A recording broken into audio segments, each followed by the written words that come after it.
Example live है, आप सब देख चुके हैं। इजराइल ने कहा कि हमास जो है अस्पतालों का इस्तेमाल कर रहा है, हेडक्वार्टर बना रहा है, स्कूलों को हेडक्वार्टर बना रहा है। लेकिन जब गाजा के अंदर इजराइल घुसा तो अस्पतालों के अंदर स्नाइपर किसने बिठाया? इजराइल ने। स्कूल के अंदर झंडा फहराकर अपना पूरा सैनिक बेस बना लिया, किसने? इजराइल ने। इसी तरह से दोस्तों वो जिस चीज को उड़ाना चाहता है, कह देता है यहां हमास है। ये पूरी प्लानिंग उल्टी लेके चल रहा है, बोलता कुछ और है, करता कुछ और है, होता कुछ और है, याद रखिएगा। इसी तरह से अब क्लियर बात आप सुन रहे हैं कई दिनों से कि अमेरिका ईरान से कह रहा है कि भाई इसको समझाओ जंग ना फैले, दुनिया कह रही है जंग ना फैले, सब प्रेशर बनवा रहे हैं। और अमेरिका इजराइल कह रहे हैं कि ईरान जंग फैलवा रहा है, हम जंग फैलाना नहीं चाहते। असल में जंग कौन फैला रहा है, अब आप सुनिए। इजराइल के एयरफोर्स के कमांडर ने कह दिया कि पूरे मिडिल ईस्ट में कोई ऐसी जगह नहीं जहां हम पहुंच नहीं सकते। देखिए जंग फैला कौन रहा है, यहां से समझिए बयान से, कि पूरे मिडिल ईस्ट में कोई ऐसी जगह नहीं जहां हम पहुंच नहीं सकते और यमन पर हम ऑपरेशन करने की तैयारी कर रहे हैं। यानी जो हाल गाजा का किया है वैसा ही हाल यमन का करने की तैयारी की जा रही है। जी हां, किसके नाम पर? जवाबी कार्रवाई के नाम पर।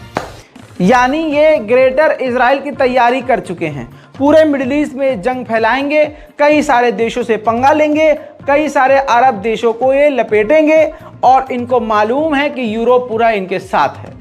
तो दोस्तों जंग गाजा के अंदर से निकल चुकी है और लगातार फैलती जा रही है। कनाडा के प्रधानमंत्री जस्टिन ट्रूडो के तेवरियां 2-3 दिन से चेंज हैं। वो फिलिस्तीन के फायदे की कहीं ना कहीं बात कर ही रहे हैं।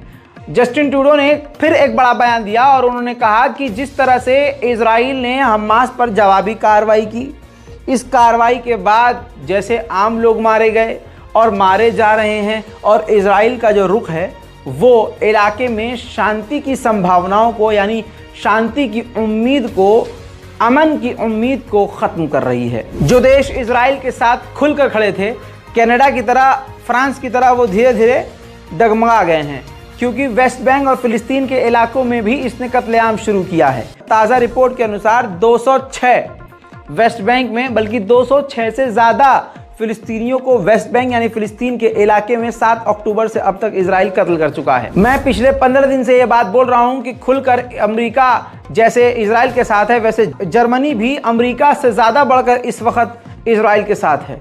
वो तो एक लॉ सूट लाने वाला है, एक नया कानून लाने वाला है, जिसके मुताबिक अगर किसी नागरिक को जर्मनी की नागरिकता चाहिए होगी तो उसे इस बात को एक्सेप्ट करना होगा कि इजराइल एक देश है।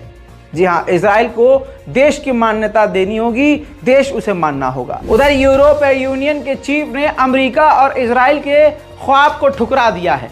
कह दिया है कि इस गाजा के जंग के बाद गाजा को सिर्फ फिलिस्तीन अथॉरिटी की सरकार ही चलाएगी, कोई और नहीं। उधर गाजा की हेल्थ मिनिस्ट्री की तरफ से बताया गया है कि इजरायली सेना ने अल-शिफा अस्पताल को अपना मिलिट्री बैरक बना लिया है। यानी वही बात हो गई जो इजराइल की आतंकवादी सेना कह रही थी कि हमास ये कर रहा है, वही काम ये खुद कर रहे हैं, अस्पतालों को अपना मिलिट्री बेस बना रहे हैं। मेरे दोस्तों, यूएई की एम्बुलेंस गाजा के अंदर घुसी है और 15 बच्चों को लेकर वापस आई है, जिन्हें हवाई जहाज के जरिए दुबई लेके गया है, यूएई अपने यहाँ लेके गया है और उनका इलाज चल रहा है।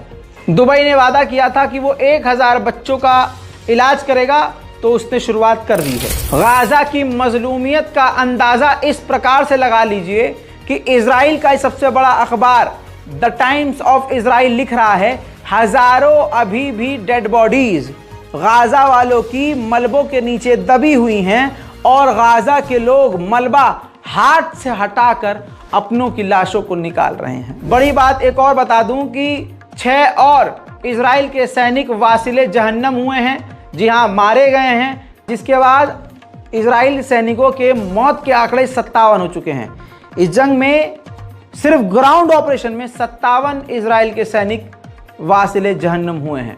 रिपोर्ट को शेयर करना मत भूलिएगा। उधर अमेरिका ने कहा है कि जब हॉस्टेज रिलीज कर दिए जाएंगे, कैदियों को हमास आज़ाद कर देगा, तो हो सकता है कि थोड़ी देर के लिए पॉज कर दिया जाए, हमले बंद हो जाएं कुछ देर के लिए। उधर जर्मनी के चांसलर ने नेतन्याहू से बात करी है और विरोध किया है कि जो आपकी सेटलमेंट की नीति है वो गलत है, यानी कब्जा करने की जो नीति है वो गलत है। फिलिस्तीनियों के घरों पर कब्जा करना ये गलत है और ये जो तनाव है इसका हल 2 स्टेट सॉल्यूशन है।